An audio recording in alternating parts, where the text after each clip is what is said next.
Good morning sir. Good morning, good morning. Sir, ये संविधान हत्या दिवस क्या है? सर, पर आपने तो कहा था कि कॉन्स्टिट्यूशन सुप्रीम है, तो उसकी हत्या कौन कर सकता है? लगता है सर से कोई स्पेलिंग मिस्टेक हो गई है। मिस्टेक मुझसे नहीं, 1975 में इस देश को चलाने वालों से हुई है, जिसकी सोच में डेमोक्रेसी के लिए जरा भी रिस्पेक्ट नहीं थी। बच्चों, भारत को आज विश्व में मदर ऑफ डेमोक्रेसी कहा जाता है। हजारों वर्षों से हमारी परंपरा लोक शक्ति की तरह है। और अरे हाँ विशाल, अंदर से मेरा लैपटॉप लेके आ। तो बच्चों, 1947 में हम आजाद हुए, फिर डॉक्टर भीमराव अंबेडकर जी ने हमें हमारा संविधान दिया। पर सर, संविधान की हत्या कैसे हुई?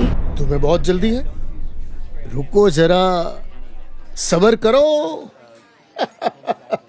लगता है तुम लोगों को अच्छी तरह समझाने के लिए मुझे जरा पीछे जाना पड़ेगा। अरे बैठो बैठो बैठो बैठो। अरे वाह, ये लो, लैपटॉप भी आ गया। देखो बच्चों, 1971 में प्रधानमंत्री इंदिरा गांधी थी। उन्होंने चुनाव प्रचार के दरमियान अपने चुनाव क्षेत्र रायबरेली में अपने फायदे के लिए सरकारी मशीनरी का गलत इस्तेमाल किया, और वो अदालत में साबित भी हुआ। और 12 जून 1975 को इलाहाबाद हाई कोर्ट ने प्रधानमंत्री इंदिरा गांधी को दोषी करार दिया। ओह, तो उन्हें सजा मिली क्या? मिली ना। कोर्ट ने 6 साल के लिए उनके चुनाव लड़ने पर रोक लगा दी। तो फिर वो पीएम नहीं रही? अरे श्रीमती गांधी अपनी सत्ता कभी छोड़ना ही नहीं चाहती थी, तो देश भर में उनके खिलाफ आंदोलन उठे। और 50 साल पहले ठीक आज ही के दिन, यानी 25 जून 1975 को दिल्ली के रामलीला मैदान में भारत रत्न जयप्रकाश नारायण ने एक ऐतिहासिक रैली की, जहां अपने राष्ट्र कवि रामधारी सिंह दिनकर की पंक्तियां खूब गूंजी। सिंहासन खाली करो, जनता आती है। फिर सर? फिर क्या?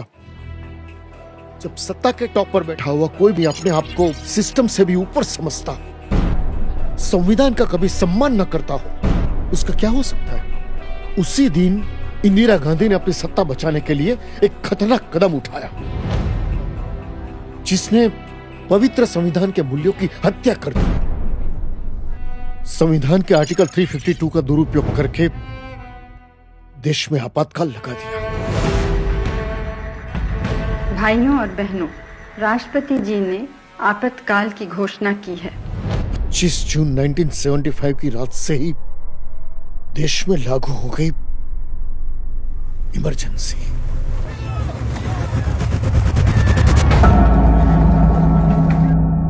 इमरजेंसी में क्या हुआ था सर? हाँ, देखो बेटा, एक दिन सुबह उठकर ना तुम्हारा मोबाइल चले, ना टीवी चले, ना रेडियो पे न्यूज आए, सोशल मीडिया पे ना कोई पोस्ट डाल सको, ना कोई स्टोरी बना के रख सको, तो क्या होता? अरे बाप रे। हाँ, वैसा ही हुआ था। उस समय ना इंटरनेट था, ना मोबाइल। रातों रात कई न्यूज़पेपर प्रेस की बिजली काट दी ताकि दूसरे दिन अखबार न छपे। अरे कई नेताओं को जेल में डाल दिया ताकि वे लोग इमरजेंसी के खिलाफ आवाज न उठा सके। 26 प्रातःकाल मेरे खिलाफ वारंट था। What? एक आजाद देश में ऐसा कोई कैसे कर सकता है? This is dictatorship. अगर मैं तब होती तो इस पर ब्लॉग लिखती। कैसे लिखती तू? तानाशाही ने लोगों के सारे राइट्स का गला घोट दिया था। गला घोट दिया गया था? ओह सर, अब मैं समझा पोस्टर में हत्या शब्द क्यों लिखा है। एक बार नहीं, पीएम इंदिरा गांधी ने बार बार संविधान का मजाक बनाया, बार बार उसमें बदलाव किए, सिर्फ और सिर्फ अपनी सत्ता बचाने के लिए। प्रेस और मीडिया पर कठोर सेंसरशिप लाद दी गई।